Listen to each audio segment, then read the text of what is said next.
कक्षा में आप सभी का स्वागत है। आज हम पढ़ेंगे कक्षा 6वीं के गणित, जिसमें अध्याय 12 है। पाठ का नाम है बीजीय व्यंजक।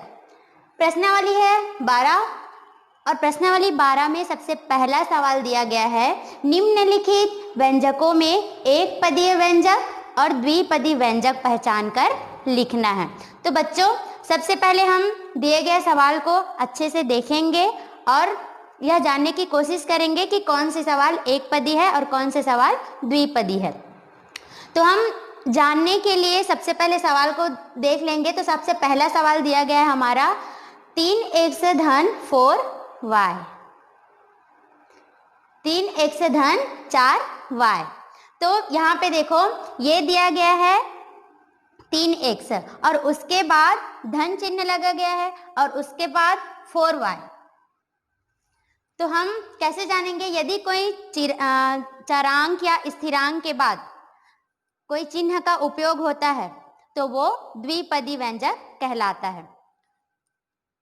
यहाँ पे सबसे पहला सवाल को देखिए कि द्विपदी व्यंजक है। हम लोग इसको एक सारणी बना के स्पष्ट रूप में, ये तो हो गया हमारा द्विपदीय व्यंजक। उसी प्रकार दूसरा सवाल देखते हैं। दिया गया है 9 धन 3y, ये भी द्विपदी व्यंजक है। उसी प्रकार तीसरा दिया गया है 4a ऋण 7b, ये भी द्विपदी व्यंजक है। उसी प्रकार चौथा देखते हैं 5x धन 1, ये भी द्विपदी व्यंजक है। पांचवा a ऋण 30, ये भी द्विपदी व्यंजक है।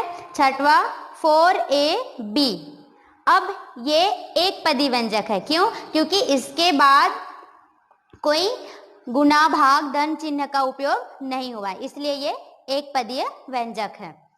उसी प्रकार देखते हैं सातवां सवाल देखो, a b c ऋण 1, ये भी द्विपदी व्यंजक है।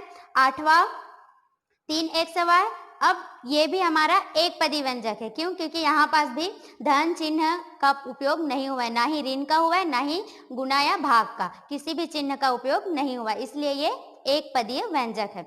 उसी प्रकार 9वां सवाल देखो, ए बी धन बी सी, ये द्विपदीय व्यंजक है। उसी प्रकार 10वां सवाल है ए धन ए बी सी, ये द्विपदीय व्यंजक है।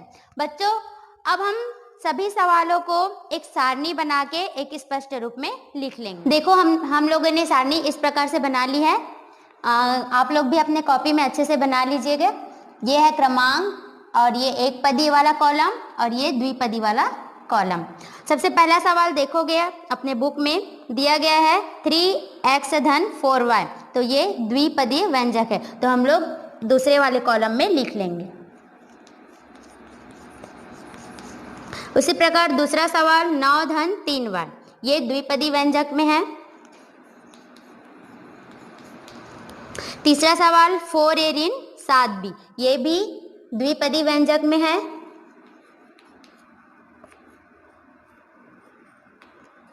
उसी प्रकार चौथा सवाल है 5x धन 1, ये भी द्विपदीय व्यंजक है।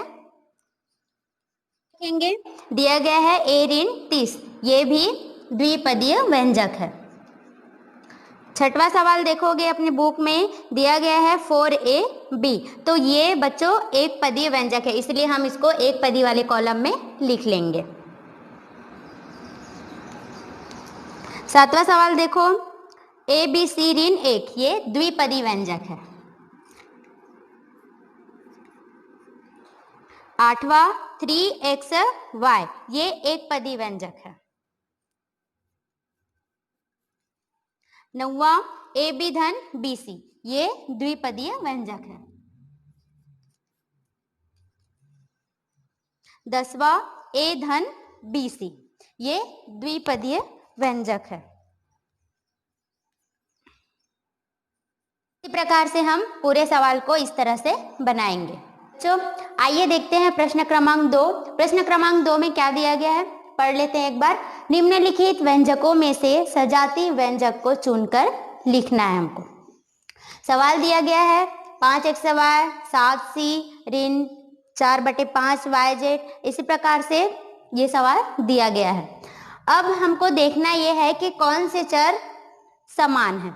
यहाँ पे देखो 5xy दिया है, तो हमको एक समय वाले चर को चर समान हो चलो देखते हैं ये एक्स वाई। तो देखो यहाँ पे एक्स वाई समान है, 5xy और ऋण 9/4xy, दोनों की जो चर है वो एक समान है। हम लोग इसको काट देते हैं।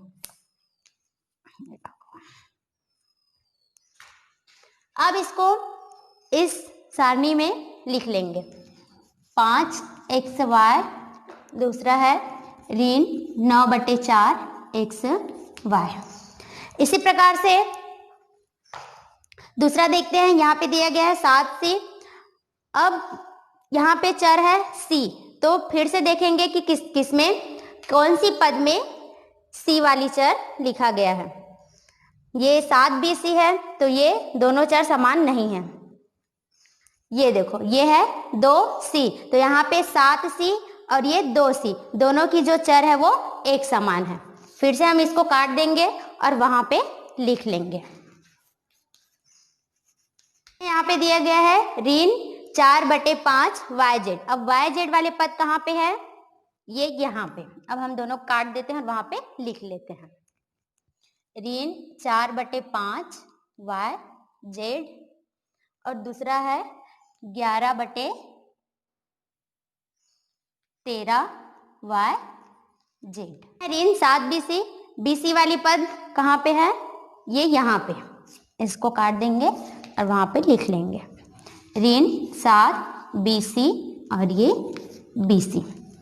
फिर देखो ये भी हो गया 2/7 z। अब देखेंगे z वाले पद कहाँ पे है?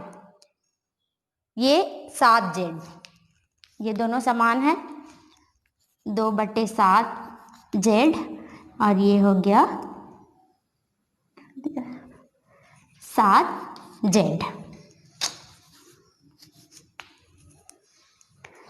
फिर देखते हैं ऋण 37pqr। अब pqr वाले पद कहाँ पे है? ये यहाँ पे। हम दोनों काट देते हैं और वहां पे लिख लेंगे,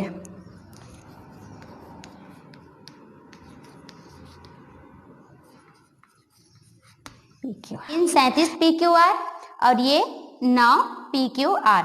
बच्चों इसी प्रकार से आप प्रश्नावली 12 के सभी सवाल को अब मिलेंगे अगले वीडियो में। तब तक के लिए जय हिंद।